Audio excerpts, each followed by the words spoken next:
The river is everything to us. You know, it's our lifeline. It's how we got our food, how we traveled. It's related to our religion, our ceremonies. There's nothing more important in the Yurok world than the Klamath River. Well, the Karuk tribe is the people of the middle Klamath Basin, and they've lived here literally for thousands and thousands of years, since the beginning of time. And the Karuk have subsisted largely on the bounty of the Klamath River. So our basic problem here is that we are trying to divide the resource among three users: the river interest, the farmer interest, and the lake interest. And we're caught in the middle, the farmer interest. We're given what's left over when the lake and the river get done fighting over it. So the irony of the situation is I just put a brand new pivot in, spent an incredible amount of money to do the right thing and conserve water here on the Klamath project, and it doesn't do me any good unless I have the water that I need to run through that pivot and produce a crop off of it. What we face is about the last 5 biological opinions were driven by other than good science. Those are tough questions. Are we to the point where some of those farms need to retire?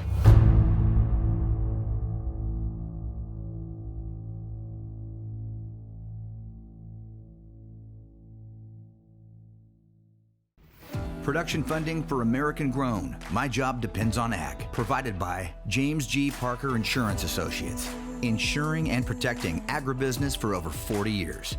By Garv Bennett, the growing experts in water, irrigation, nutrition, and crop care advice and products. We help growers feed the world. By Golden State Farm Credit, building relationships with rural America by providing ag financial services. By Brandt, Professional Agriculture, proudly supporting the heroes that work hard to feed a hungry world every day. By Unwired Broadband, today's internet for rural Central California, keeping Valley agriculture connected since 2003. By Hodges Electric, proudly serving the Central Valley since 1979. And by Valley Air Conditioning and Repair, family owned for over 50 years, proudly featuring Coleman products, dedicated to supporting agriculture and the families that grow our nation's food.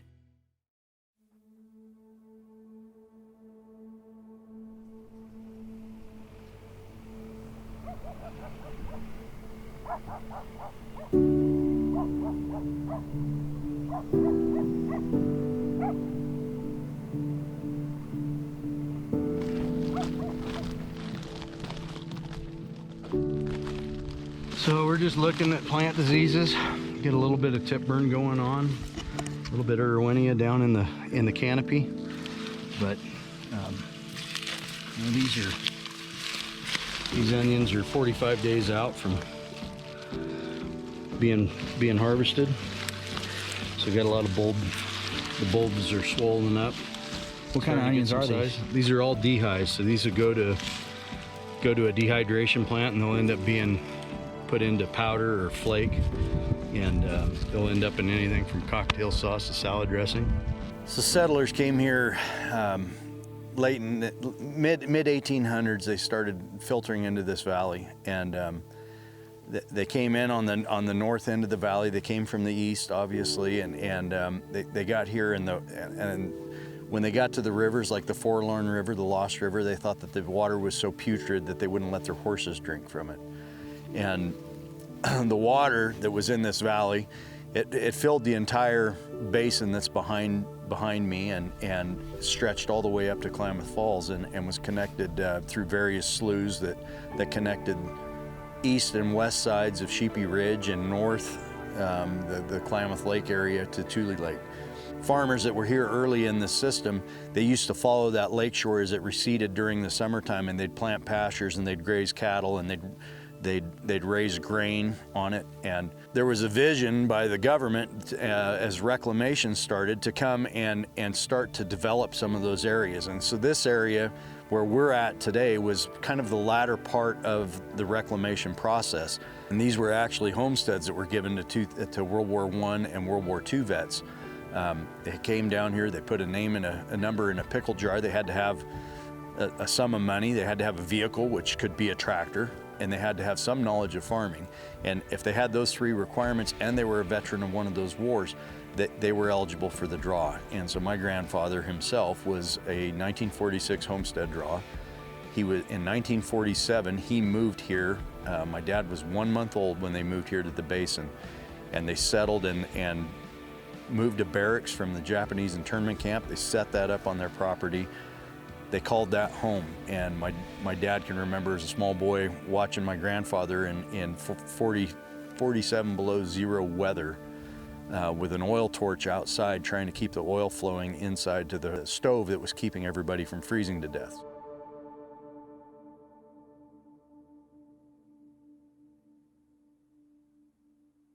Well, things really started to change for Karuk with the influence of gold miners in the Klamath that happened in the 1850s. And it was really devastating for tribal communities. Miners came in and displaced tribal communities, brought disease and violence to these communities, and really turned these rivers inside out with flumes and eventually dredges. And that was sort of the first wave. And then after that, logging became huge, and the Klamath Basin had a lot of detrimental impacts on fisheries. And sort of for the last 150 years, there's been this slow and steady construction of hydropower dams and irrigation infrastructure, and that's further diminished the fishery and harmed water quality. So from a biological and ecosystem standpoint, the Klamath River is the most important feature of the region. It brings life to the area.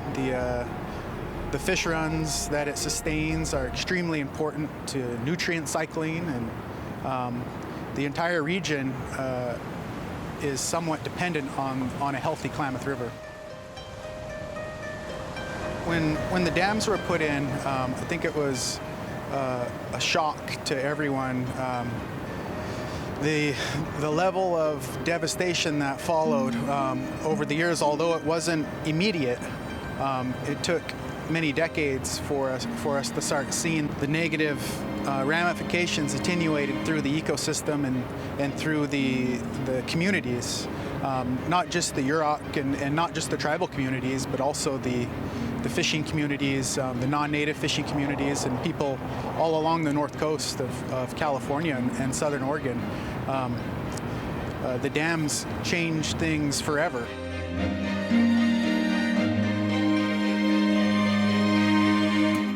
So how long you've been here your whole life? My whole life, other than some years at the University of Oregon and one in Vietnam in 1968 during the Tet Offensive. During the Klamath Basin Restoration Agreement days, we did not support dam removal. We did not object to dam removal. Dam removal of dams that have no significance to agriculture, no water is stored behind those dams for delivery to agriculture.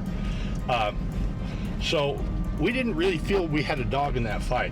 What we were interested in was the allocation of water that came both to the project and, just as importantly, to the wildlife refuges that are here. Because our lives are intertwined with the wildlife of the Klamath Basin. That's unavoidable for us and very comfortable for us because we care about. There's nothing that hurts our feelings any more than having the refuges dry in 2020. So 1905 is essentially when the project started to be built. The first part of that was to blast the Kino Reef, and that reef is an essential part of what the water level was here in the basin. That reef was the spill point. When this basin filled up with water and it got to a level that was at equal or above that reef, that was the spill that went down the Klamath River, and it made its way to the ocean. So as the summer went on and if water evaporated away and flows went out and the inflows into Upper Klamath Lake and Tule Lake and everything that backed it up, as those flows subsided and that water level went down, the flow regime of what went down Klamath River would decrease annually.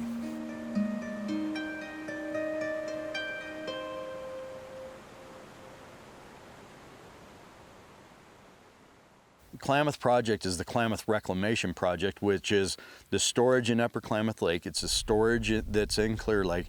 It's the system that ties them all together. It's a system that diverts water that otherwise would flood this ground again and makes its way towards the river. It's the system paid for by the farmers, built by Reclamation, paid for by the farmers, that stores water in Upper Klamath Lake through a series of dikes and Link River and Keno dams that hold the water back before it goes down the Klamath River.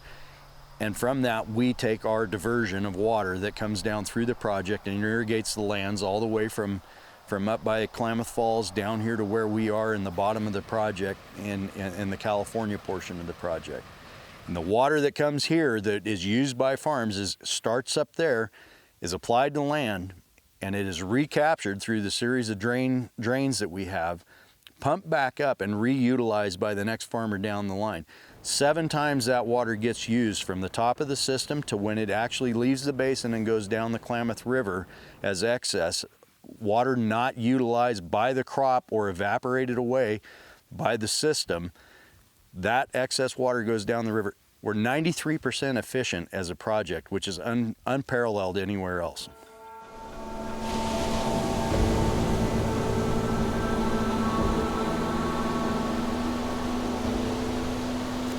There's been this conversation or this kind of mantra of farmers versus fish or fishermen versus farms, and from our perspective, it's never been about that, and it's absolutely not about that.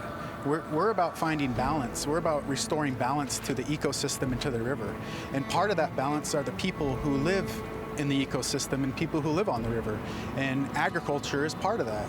And we feel like we can find solutions if we work hard enough, if we sit down at a table, if we negotiate, we can find solutions to these problems and we can move forward.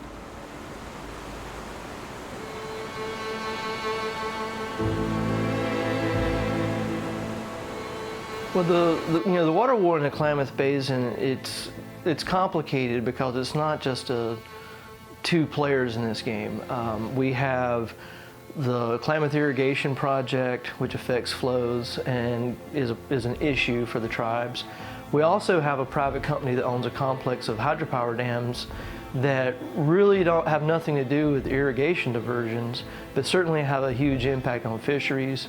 On top of the needs of water for hydropower, for fisheries, and for agriculture, we have the nation's oldest wildlife refuges and one of the main stopovers in the Pacific Flyway for migratory birds. So we have several different players, vying for their share of the water, and it just makes it a very difficult problem to resolve. In 2001 and 2002, the Klamath hit rock bottom, and in 2001, water was shut off to the Klamath Irrigation Project for the first time in its history, and this led to a lot of farmers going out of business. It led to massive protests. In 2002, the water was restored, but we were still in a drought. And so the consequences were, in the fall of 2002, we had the biggest adult fish kill that I'm aware of in America. Around 70,000 adult salmon died before spawning. And I think those two back-to-back crises made everybody realize that this lawyering up all the time and litigating all the time wasn't solving problems. And so we did spend about a decade negotiating on a settlement agreement and forged a settlement agreement to resolve a lot of these issues, including dam removal. Unfortunately, we couldn't convince Congress to pass the legislation needed to enact it.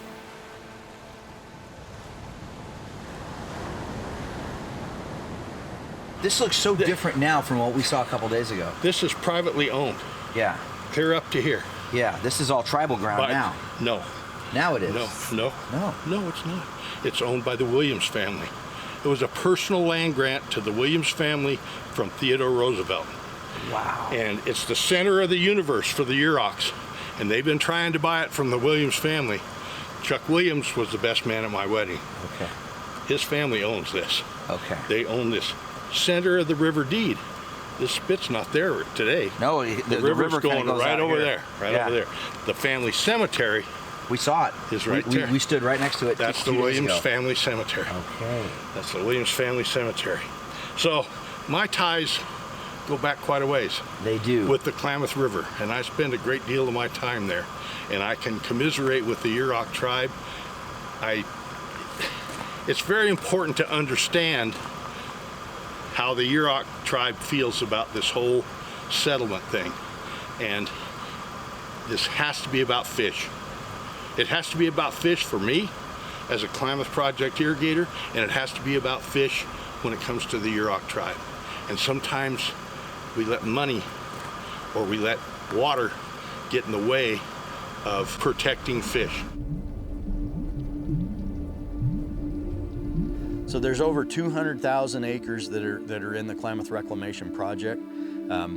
In that 200,000 acres, there's a portion of it that's National Wildlife Refuge, and in that National Wildlife Refuge, we're taking care of birds and deer and upland game and a lot of other animals that are part of that landscape.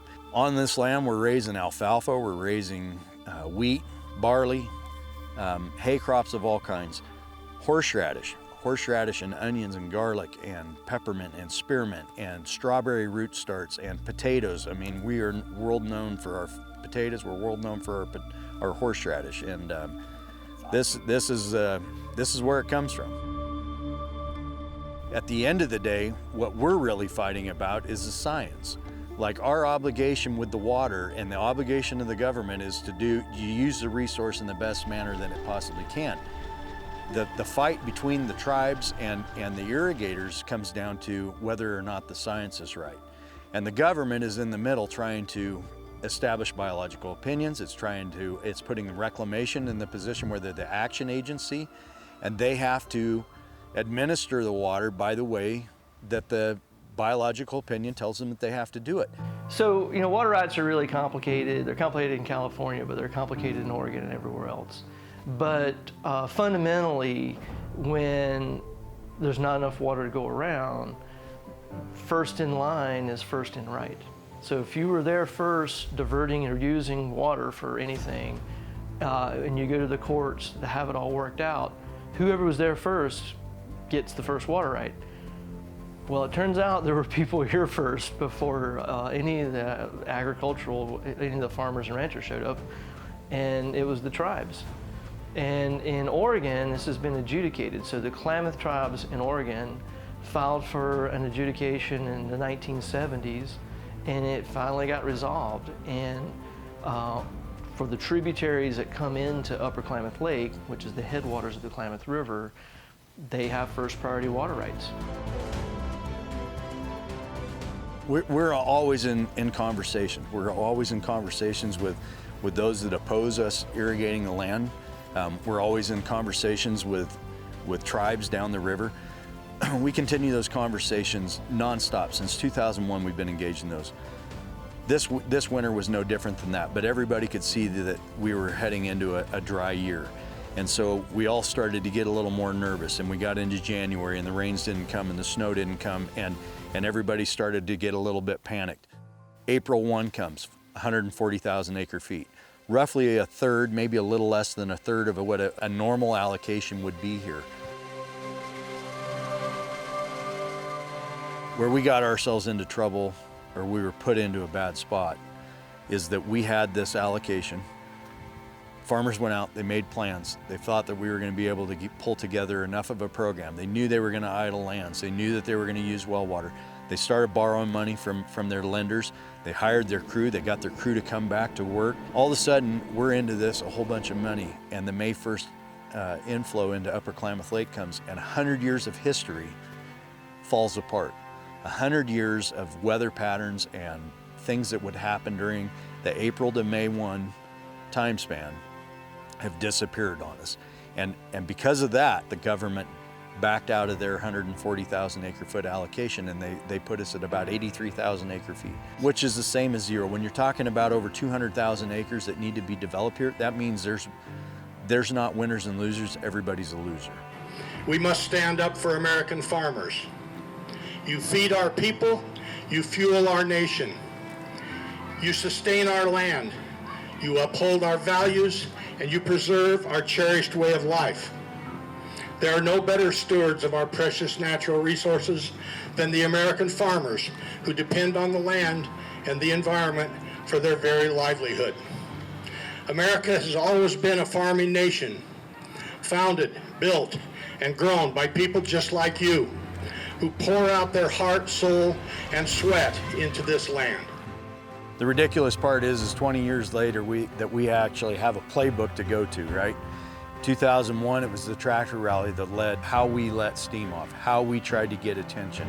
So as a community, we decided there was a small group of us that got together and decided that we were going to try to do that same event and try to gather the attention of the nation.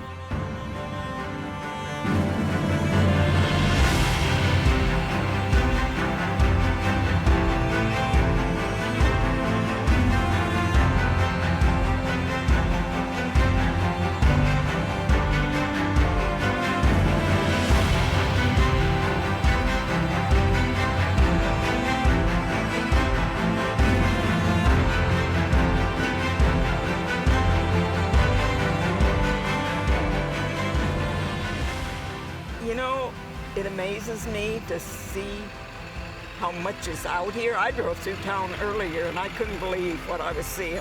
I gotta go do this. I gotta go join it. When I got to the field, I could not believe the amount of vehicles that were already there.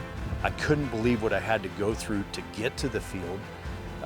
People that were going up. I mean, the parade really started 30 miles south of Merrill. It started way at the bottom of the project with a procession of tractors that were coming that weren't trying to be in a procession at that point. They were just trying to get to the site. And so, I mean, you talk about inspiring and warming your heart to see your neighbors, to see everybody come together like that was huge. And to have my friends that came and drove 4 hours from the north and 4 hours from the south to come and drive a tractor and put their little girls in a combine to drive a combine through the procession was huge. We had elected officials that were there and we had elected officials that wanted to be there that couldn't be there because of the COVID constraints and because of what's going on in Washington, D.C. and what's going on across the nation right now with cities that are being torn apart by riots, that are protests that are going on.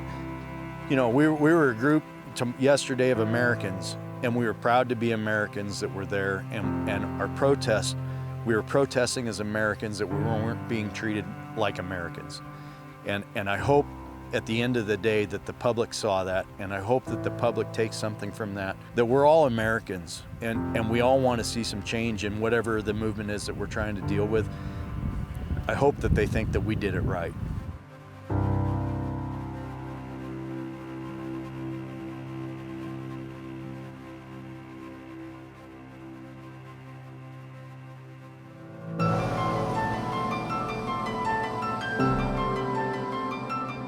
I personally don't like the idea of dams and reservoirs in general.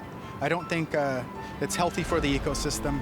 I think it goes against what nature intended, and it's harmful, very harmful. It's not just the dams, it's also the reservoirs, and I think that's an important fact to touch upon when we're speaking about the Klamath. So those reservoirs breed toxic algae. Those reservoirs heat up water way too warm, and all that goes down the river. It leads to disease, it leads to a bunch of different things. So just kind of from my own personal perspective, I don't like the idea of dams. I understand that they're necessary, and I understand that they provide flood control and electricity and agriculture to most of the country, a lot of the country.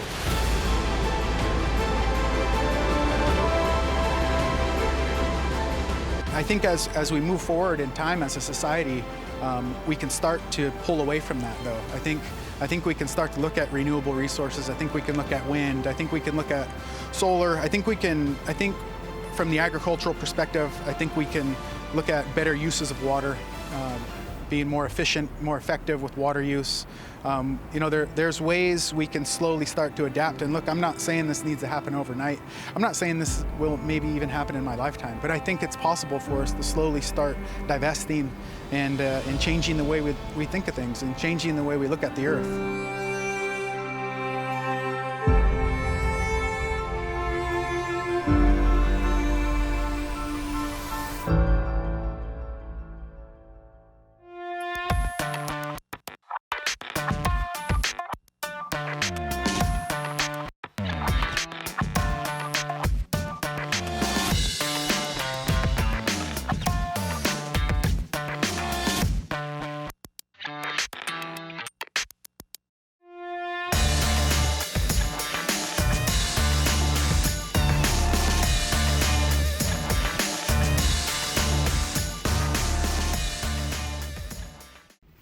Production funding for American Grown, My Job Depends on Ag, provided by James G. Parker Insurance Associates, insuring and protecting agribusiness for over 40 years. By Garv Bennett, the growing experts in water, irrigation, nutrition, and crop care advice and products. We help growers feed the world.